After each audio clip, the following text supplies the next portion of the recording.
ఇక ఆంధ్రాకు సంబంధించినటువంటి దాంట్లో సీనియర్లకు సీట్ లేదు. మనం రాజమండ్రి ఎంపీ గురించి సోమవీర్రాజుకు టికెట్ ఎందుకు రాలేదు అనుకున్నాం కదా, ఆయనకు అసెంబ్లీ టికెట్ కూడా ఇవ్వలేదు. పొత్తులో భాగంగా రాష్ట్రంలో 10 అసెంబ్లీ స్థానాలకు పోటీ చేయనున్న బీజేపీ తన అభ్యర్థుల జాబితాను ప్రకటించింది. ఏపీ లోక్సభ ఎన్నికల ఇన్ఛార్జి పార్టీ జాతీయ ప్రధాన కార్యదర్శి ఇచ్చారు. ఒక మాజీ ఎంపీ, 2 మాజీ మంత్రులు, ఒక జాతీయ కార్యదర్శి, మాజీ ఎమ్మెల్యేకు చోటు లభించింది. కానీ 2-3 దశాబ్దాలు పైగా పార్టీని నమ్ముకున్న కొందరు ముఖ్యమైన సీనియర్లకు మాత్రం అసెంబ్లీ అభ్యర్థుల ఎంపికలోనూ తీవ్ర నిరాశే మిగిలింది. మొన్న పార్లమెంట్ అభ్యర్థుల జాబితాలో టికెట్ దక్కని పార్టీ రాష్ట్ర మాజీ అధ్యక్షుడు సోమవీర్రాజుతో పాటు ప్రస్తుతం రాష్ట్ర కమిటీలో ఉపాధ్యక్షులుగా కొనసాగుతున్న మాజీ ఎమ్మెల్సీ మాధవ్, విష్ణువర్ధన్ రెడ్డి, పరపూర్నందస్వామి లాంటి వాళ్లకు అభ్యర్థుల జాబితాలో రిక్త హస్తమే మిగిలింది. బీజేపీ చంద్రబాబు నాయుడు అనుకూలమున్న వ్యక్తులుగా పేరున్న నాయకులకు మాత్రమే సీట్లు దక్కాయని అసలైన బీజేపీ నేతలు. చంద్రబాబు నాయుడు మొన్న ఏదో మైనార్టీలకు సంబంధించిన ఇఫ్తార్ పార్టీలకు పోయి మళ్ళా వెంటనే తనకు సంబంధించినటువంటి రంగులు మార్చేశాడు. అంతకుముందు అనంతపురంలో, విశాఖపట్నంలో కూడా ఇదే మాట్లాడాడు.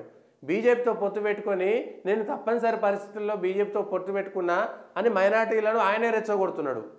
సో భారతీయ జనతా పార్టీ ఎట్లాంటి నాయకుడిని ఎన్డీఏలో చేర్చుకుందనేటువంటి అంశం పైన క్లారిటీ లేదు. చచ్చిపోయేటువంటి తెలుగుదేశం పార్టీని బతికించడానికి భారతీయ జనతా పార్టీకి ఎందుకు మరి అంత ఉందో తెలియదు. Eswar Rao Etcherla, Vishnukumar Raju Visakhapatnam north, Pangi Rajarao Araku, శివకృష్ణరాజు Anaparthi, Kamineni Srinivasarao Kaikaluru, Sujana Chowdary Vijayawada west. సుజనా చౌదరికి ఎందుకు ఇవ్వాల్సి వచ్చిందో అర్థం కాలేదు. బొజ్జా రోషన్న బద్వేలు, ఆదినారాయణ రెడ్డి జమ్మలమడుగు, పార్థసారథి ఆదోని, వై సత్యకుమారు కొంత ఆయన శివకృష్ణరాజు కూడా సోషల్ మీడియాలో అక్కడే యాక్టివ్గా ఉంటారు. విష్ణుకుమార్ రాజు ముందు నుంచి కూడా బీజేపీలో చేరినప్పటి నుంచి ఓడిపోయినా ఇందులో ఉన్నాడు 2014 నుంచి కూడా. సత్యకుమార్ ఒకడు జాతీయ కార్యదర్శి, వెంకయ్యనాయుడు పిఏగా పనిచేసినటువంటి వ్యక్తి. ఆ తర్వాత అంచెలంచెలుగా ఎదిగాడు. ఇవాళ భారతీయ జనతా పార్టీ జాతీయ కార్యదర్శిగా ఉన్నాడు సత్యకుమారు.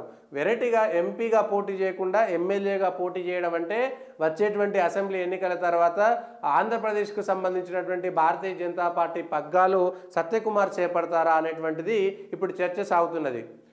ఆంధ్ర బీజేపీకి సంబంధించినటువంటి పగ్గాలు సత్యకుమార్ చేతిలోకి వెళ్తాయనేటువంటిది కూడా చర్చలోకి వస్తుంది.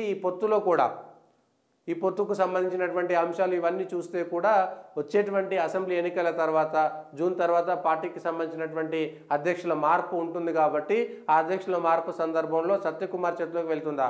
కడప జిల్లాకు సంబంధించినటువంటి సత్యకుమార్ ధర్మవరం నుంచి పోటీ చేస్తున్నారు. అయితే పొత్తులో భాగంగా సీట్ల అడ్జస్ట్మెంట్లో రాజంపేట నుంచి పోటీ చేస్తారనేటువంటి ముందు నుంచి అనుకున్నారు.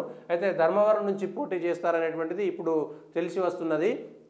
దీంట్లో ఈ సోమవీర్రాజు లాంటి నాయకులకు టికెట్ ఇవ్వకపోవడం అనేటువంటిది మాత్రం చాలా తీవ్రమైనటువంటి అన్యాయం భారతీయ జనతా పార్టీకి సంబంధించి.